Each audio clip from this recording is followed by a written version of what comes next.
الله لا إله إلا هو له الأسماء الحسنى. الحمد لله نحمده ونصلي ونسلم على رسوله الكريم. أما بعد فأعوذ بالله من الشيطان الرجيم. بسم الله الرحمن الرحيم. ولا تباشروهن وأنتم عاكفون في المساجد. سبحانك لا علم لنا إلا ما علمتنا إنك أنت العليم الحكيم. رب اشرح لي صدري ويسر لي أمري واحلل عقدة من لساني يفقهوا قولي. رب زدني علما رب زدني علما رب زدني علما رب زدني عملا رب زدني عملا رب زدني عملا.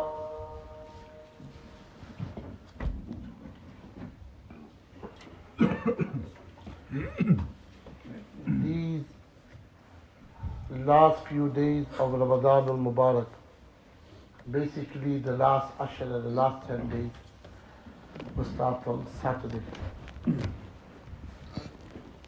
What form of ibadat are done in the last 10 days? What's so special of the last 10 days? Today I'd like to explain two things, inshallah. Number one, Itikaf. And number two, Sadaqatul Fitr, Zakatul Fitr and Fitrana, whatever you want to call it. What is Itikaf? This word of Itikaf is from Akaf, Ain Kafa. And Akafa Yakifu means to sit down in one place and circulate in one place. You know, when Bani Israel left Misr and Fir'aun got destroyed, they came upon a group of people who were worshipping idols. So Allah subhanahu wa ta'ala says that they say Yaqufuna, that they were sitting around their idols and worshipping.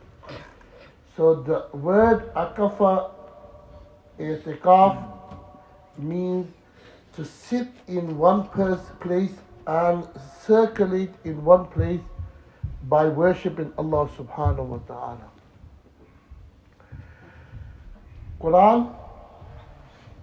Quran says, I'm coming to that, but what type of itikafs are there? There's three categories of itikaf. Number one, itikaf wajib. Number two, itikaf sunnat al-kifaya. Number three, itikaf mustahab. Itikaf wajib means that someone makes a vow that if so and so thing happens, I will sit on itikaf in the masjid. So then itikaf will come wajib. Like, and this itikaf used to be done before Islam too. So it was a culture of the Arabs at that time too. They used to sit on itikaf.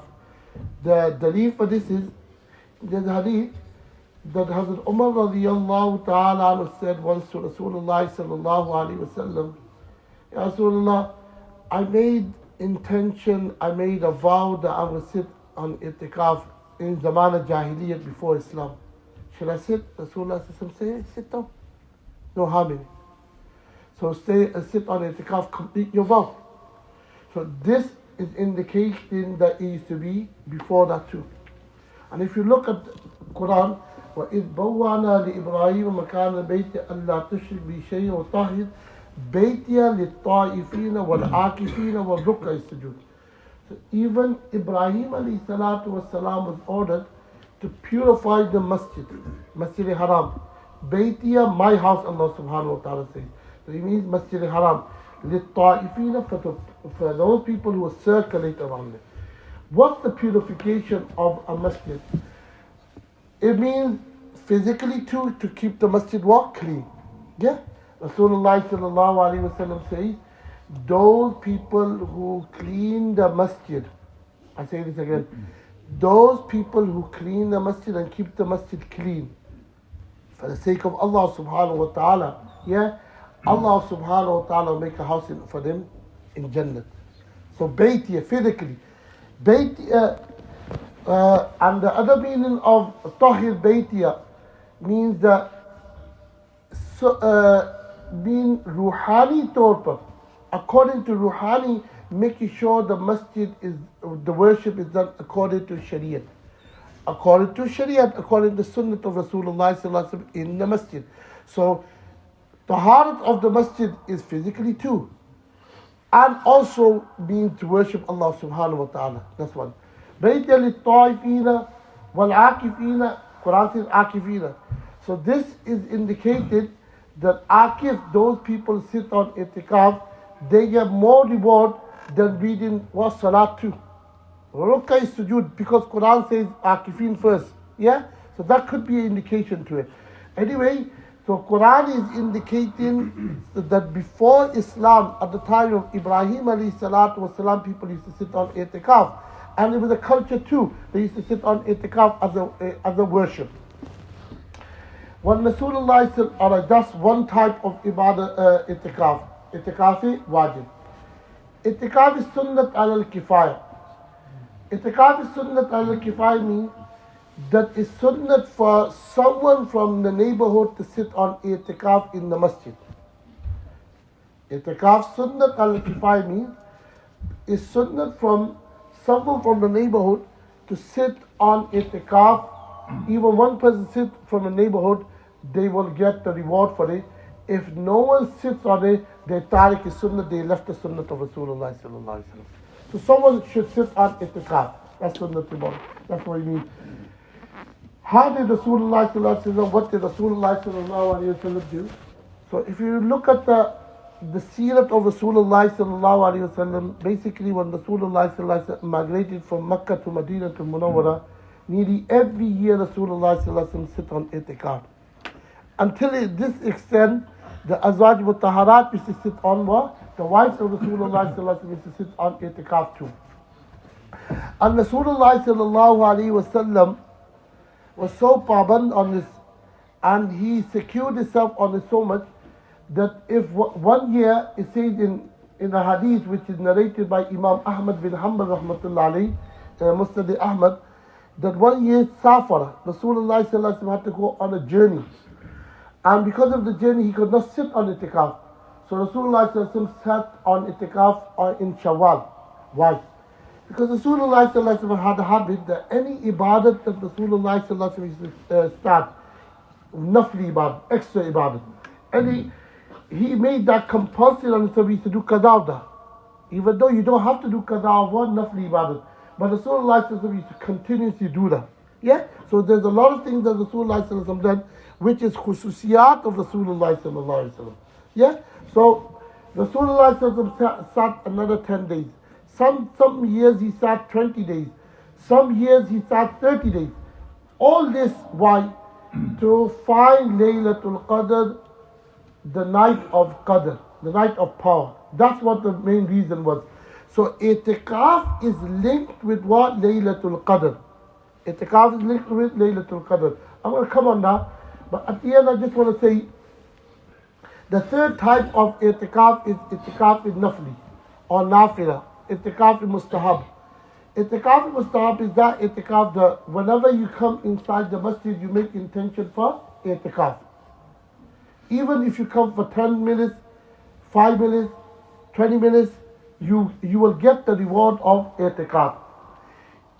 Ibn Rajab rahmatullah alayhi, Ibn Taymiyyah rahmatullah alayhi says there's no limit of what the itikaf is istihbab, nafal. No limit for that. Anyway, so you can come for view. What's the difference between a normal person entering the masjid and mu'takif? The difference is the niyat. Once you enter the masjid, you make the niyat that I make intention of itikaf. That makes you mu'takif, the person sitting on itikaf. If you just enter the masjid by just reading the Quran, no niyat in your heart, then you're not mu'takif. So a niyat, innamal a'malu binniyat, makes a big, huge difference. And to differ between ibadat and adat, worshipping and what? Normal habits, you just need niyat. And niyat, I said that so many times, is got connection with your heart, whatever you have in your heart. So niyat is necessary for itikaf, musab. Now let's come back to itikaf, sunnat al-kifaya. All these itikaf, alright? Ibn Abbas radiyallahu ta'ala anhuma brings a hadith. He says that Rasulullah sallallahu alayhi wa sallam says, ya'takif is-dhunub. That those people who sit on itikaf, Allah subhanahu wa ta'ala perishes their sins. The itikaf expiates their what? Sins. Perishes their sins. Sweeps the sins off when they sit on itikaf. And because when they're on itikaf, those good deeds they cannot do what they could have done when they were out of the masjid, like going to janazah, visiting ill people, helping out outside, all these things that they could have done when they were outside the masjid, they miss. They will get that constantly reward of that. Now, mu'takif, what's the rule regulation? If you look at Quran, or Quran has explained that in few words. وَلَا تُبَاشِرُوهُنَّ وَأَنْتُمْ عَاكِفُونَ فِي الْمَسَاجِدِ. So two things breaks itikaf mainly. وَلَا تُبَاشِرُونَ, going by your wife, yeah, commencing with your wife, and also leaving the masjid. You cannot leave the masjid without any haja, without any need. Rasulullah, Aisha radiyallahu ta'ala says in Bukhari, that Rasulullah sallallahu alayhi wa sallam, when he's sitting on itikaf, he suggests leave the masjid for haja, for need, like eating food or getting food, yeah? And number two, for restroom.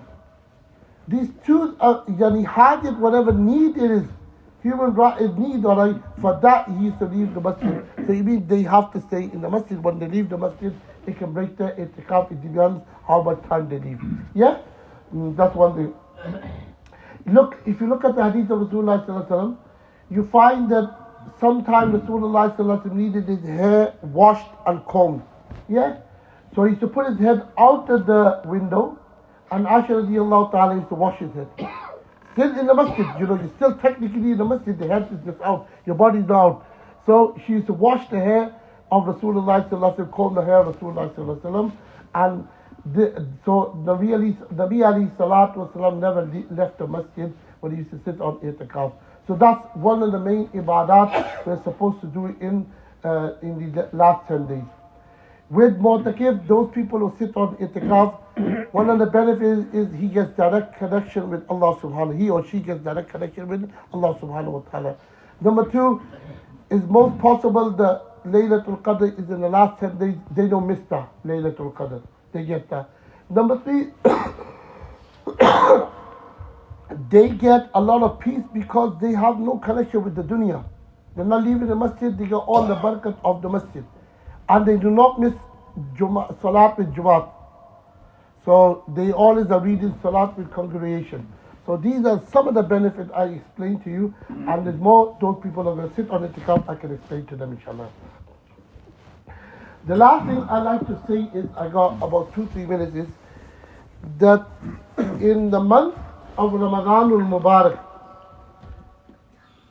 even though whenever we try our best to fulfill the right of fasting, we cannot fulfill the right of fasting. So what Rasulullah sallallahu alaihi wasallam has made is compulsory on us to give sadaqatul fitr or fitrana or zakatul fitr. In the hadith of Rasulullah sallallahu alaihi wasallam, the wordings are, is tu'matan lil masakin, is food for the poor people, and zakah, and it purifies the fasting of yours.